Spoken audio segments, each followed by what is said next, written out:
Vous écoutez Télé-Soleil, la télévision communautaire autonome de Saint-Maxime-du-Mont-Louis, en Haute-Gaspésie.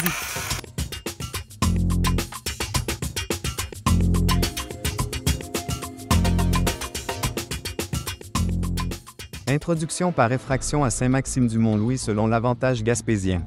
Un commerce de Saint-Maxime-du-Mont-Louis a été la proie d'un cambrioleur dans la nuit du 6 janvier dernier. Le suspect s'est introduit dans le commerce afin d'y dérober le contenu de 2 caisses enregistreuses. Un coffre-fort et des billets de loterie ont aussi été subtilisés. On estime la valeur du vol à 20 000 $. Une enquête a été déclenchée par les policiers de la Sûreté du Québec de Matane accompagnés par les agents du poste de Côte de Gaspé. À la suite de cette enquête, un homme de 50 ans a été arrêté et interrogé. L'individu a été relâché en attendant sa comparution en cours. Ce dernier pourrait faire face à des accusations d'entrée par effraction et de vol. D'ailleurs, les enquêteurs ont perquisitionné le domicile du suspect et y ont retrouvé plusieurs items ayant été dérobés au commerce victime de vol. La Sûreté du Québec précise que la collaboration du public a grandement contribué à solutionner ce délit.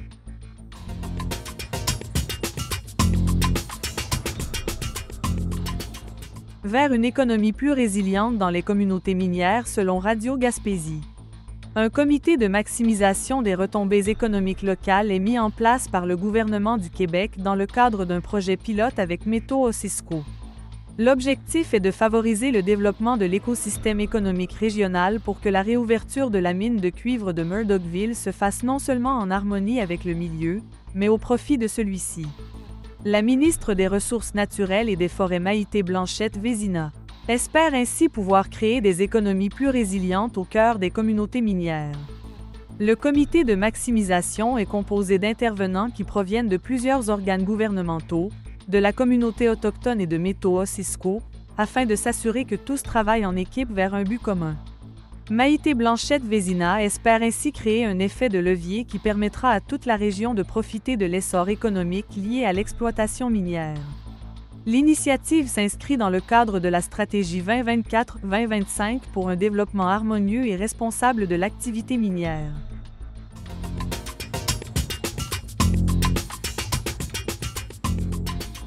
Quatre projets soutenus en Haute-Gaspésie, selon l'Avantage gaspésien.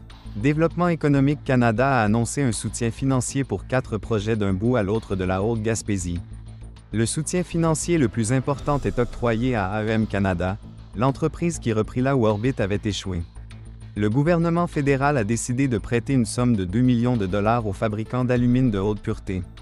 Plus précisément, la somme servira à augmenter la capacité de production de l'entreprise. AEM prévoit ainsi faire l'acquisition d'équipements spécialisés comme un four-tunnel électrique, d'agrandir un bâtiment existant afin d'y ajouter des salles de calcination et d'avoir un peu de liquidité pour assurer la suite de ses opérations. Ensuite, Cusimer reçoit également une aide remboursable s'élevant à 1,9 million de dollars pour augmenter sa capacité de production. Concrètement, l'entreprise entend agrandir son usine, y ajouter des viviers et une trieuse à homards, un convoyeur et des systèmes de refroidissement et de climatisation. Étant un employeur à Mont-Louis, ces améliorations aideront l'entreprise à se perfectionner dans la transformation du homard, un créneau sur lequel travaillait Cusimer depuis déjà plusieurs années. La Corporation de développement touristique de la Martre aura pour sa part droit à 144 500 $ de la tarte de subvention fédérale afin de bonifier l'offre touristique sur son territoire. On prévoit y installer des sentiers d'interprétation historique du phare de la Martre, créer un jeu d'évasion dans la maison du gardien et aménager une salle d'exposition d'artefacts. Finalement, Concept K a aussi un projet soutenu par Développement économique Canada. Une somme de 610 000 $ est accordée à l'entreprise de Michel Dugas pour faire l'acquisition de nouveaux systèmes informatiques dédiés à la production. L'entreprise se dotera aussi d'une brodeuse à 2 têtes en d'un laser hybride. L'idée est aussi de relocaliser ses bureaux au centre-ville de Sainte-Anne-des-Monts. Le soutien annoncé aujourd'hui témoigne de notre volonté et de notre engagement renouvelé envers les entreprises et les organismes de la Gaspésie. Je suis ravi que Développement économique Canada mise sur ces projets porteurs d'avenir pour notre communauté. Je suis convaincu que leur succès contribuera de façon importante au développement et à la croissance de notre belle région, en plus de favoriser une économie plus forte, plus résiliente et plus verte pour tous, a conclu la députée ministre de la Gaspésie et des Îles, Diane Leboutillier.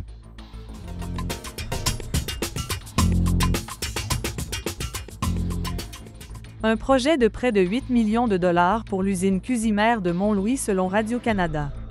Unipêche MDM investit 7,8 millions de dollars pour agrandir l'usine Cusimère de Saint-Maxime-du-Mont-Louis. L'usine doublera sa superficie et se spécialisera dorénavant dans la transformation du homard. Historiquement, l'usine transforme du poisson de fond. En 5 ans, la quantité de poissons traités, notamment le flétan du Groenland, s'est effondrée. Auparavant, l'usine pouvait transformer en moyenne 1 million de livres annuellement de flétan du Groenland, selon le directeur Dan Normand. L'an dernier, seulement 4 400 livres ont été transformés. Pour lui, la survie de l'usine dépendait des nouveaux investissements. On va devenir des professionnels. On passe dans une autre catégorie. Dans les dernières années, l'usine transformait de plus en plus de homards, mais les installations ne convenaient plus. La nouvelle ligne de transformation comprendra par exemple des viviers de homards, un système de bassin avec douche et le triage sera automatisé. Il y aura aussi un système de refroidissement d'eau à la fine pointe de la technologie. Pour M. Normand, ce système permettra d'économiser de l'énergie. Le homard est tellement abondant que Pêche et Océan vient d'octroyer une trentaine de nouveaux permis exploratoires. Certains pêcheurs s'inquiètent et craignent que ce nouvel engouement épuise la ressource. Le directeur est conscient des enjeux et dit surveiller de près ce dossier. Avec les pêcheurs et avec Pêche et Océan, on souhaite être des partenaires là-dedans et communiquer des informations pour que les meilleures décisions puissent se prendre pour l'ensemble de l'industrie à long terme. C'est probablement l'employeur le plus important de notre municipalité, souligne le maire de Mont-Louis Claude Bélanger. L'investissement est majeur à ses yeux pour la municipalité d'1 millier d'habitants. Il permettra de consolider la quarantaine d'emplois, majoritairement saisonniers. Peut-être que dans le futur, il va y avoir encore plus d'employés. C'est très bienvenu. Dan Normand veut continuer de transformer du poisson de fond. Il a donc l'intention de transformer le sébaste. Pour lui, ce que les Gaspésiens nomment le poisson rouge pourrait avoir des débouchés intéressants, mais à plus long terme. Le sébaste, on y croit. C'est juste que c'est la marche à court terme pour permettre de passer à la prochaine étape, qui n'est pas facile. Le projet de homard, on y travaille depuis 2020 alors qu'on est présent dans le sébaste depuis 2017. On fait beaucoup de recherche et développement autour de ça. Les travaux d'agrandissement de l'usine auront lieu tout l'hiver et doivent être terminés pour le début de la prochaine saison de pêche au printemps prochain. Développement économique Canada a fait un prêt remboursable de 1,9 million de dollars pour ce projet. Le gouvernement du Québec s'implique aussi financièrement selon Dan Normand, mais il ne veut pas dévoiler le montant. Une annonce doit être faite bientôt de ce côté.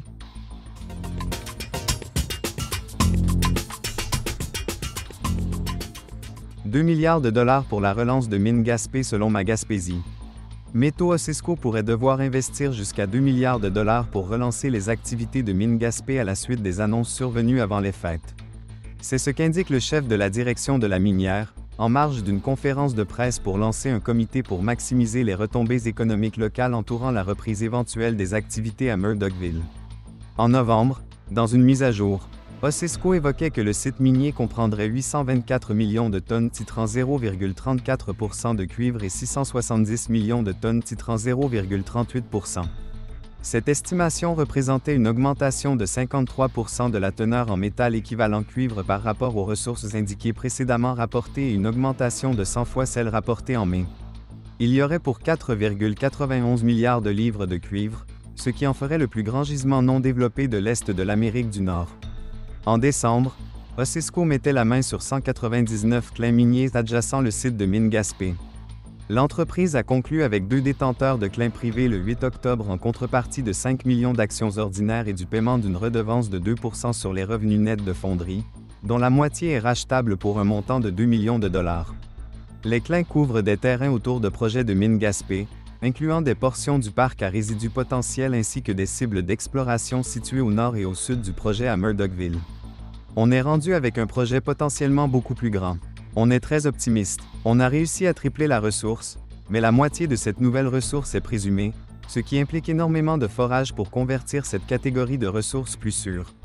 On veut tout convertir cet ensemble de 1,5 milliard de tonnes en catégorie ressources indiquées. On envisage 100 000 mètres de forage cet été, indique le chef de la direction, Robert Wares. Ces dernières annonces ont permis à l'entreprise d'aller chercher 100 millions de dollars pour poursuivre ses recherches. Les marchés financiers ont été très surpris.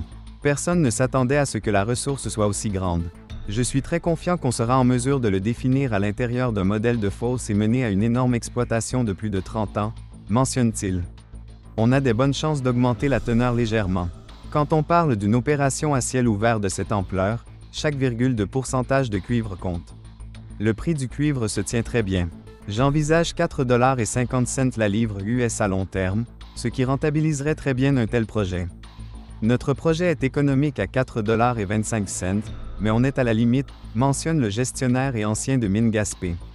L'étude préliminaire économique devrait être publiée en 2026 et l'étude de faisabilité à la fin de 2027. La prise de décision pour l'exploitation serait prise à la fin de 2029 avec les permis obtenus. Le forage cherchera de nouvelles zones minéralisées.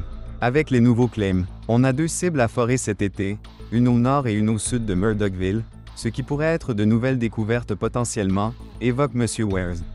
Des tests de pompage se feront cet été pour dénoyer la fosse. Pour mieux quantifier les impacts du dénoyage et si tout va bien, on espère commencer le dénoyage à la fin de l'automne ou en 2026, mentionne le chef de la direction. Lorsque la ressource était à 500 millions de tonnes de cuivre, l'entreprise évoquait un investissement de 1,4 milliard $. On avait poursuivi nos études économiques et on était à 1,4 milliard $. Avec ce qu'on vit, soit beaucoup plus gros, je suis sûr qu'on va franchir les 2 milliards de dollars, calcule le gestionnaire. Osisco a rencontré Ressources Pélican qui souhaite rénover le quai de Grande-Vallée, ce qui pourrait changer les plans d'expédition du cuivre. Le rail était évoqué pour envoyer le cuivre vers Rouyn-Noranda et le bateau pour les expéditions en Europe. Pour le rail, on a eu une rencontre avec Ressources Pélican pour expédier vers l'Abitibi. Ça pourrait passer par les quais de Sainte-Anne-des-Monts, Grande-Vallée. Ce sont les études économiques qui détermineront la meilleure façon. Combinaison de transport routier et ferroviaire. On ne sait pas, mais une chose est sûre, pour l'Europe, ça va partir de Gaspé, explique M. Wares.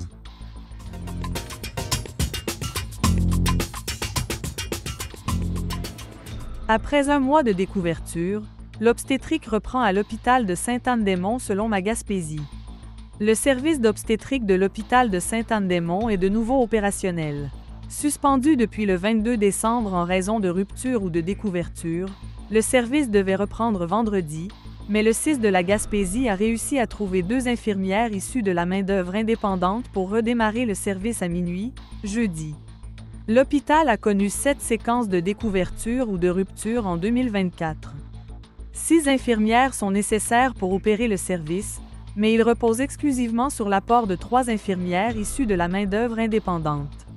En novembre, le CIS a indiqué avoir mis en place un comité de travail visant à trouver des solutions pérennes pour l'obstétrique en Gaspésie. Les travaux du comité régional ont été lancés, mais ceux pour les réseaux locaux ne sont pas encore actifs.